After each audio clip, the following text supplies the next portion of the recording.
Welcome to Khetz tutorials, and in this video I'll be covering question 25 from D exercises in James Stewart calculus.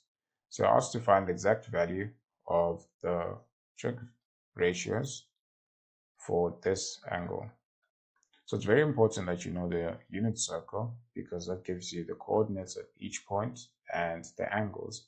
Now this angle is not on the unit circle, but you can figure out where it is.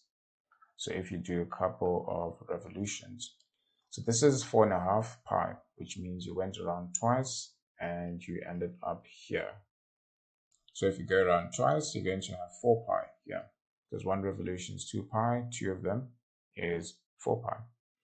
And if you add a half to that, then you're going to have 9 pi over 2 at the exact same position where you have pi over 2. And you know that your coordinates here on the unit circle are 0, 1.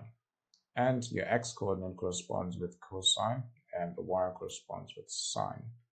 So we're going to use this information to now answer the question.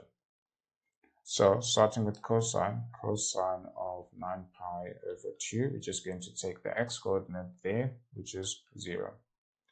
Then sine of 9 pi over 2, we're going to take the y coordinates, which is 1.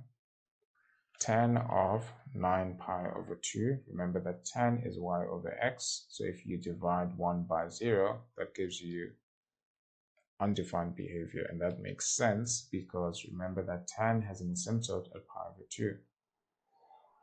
Going to sec of 9 pi over 2, and this is the reciprocal of cosine, which means you'd also be dividing by 0, so you have undefined behavior there.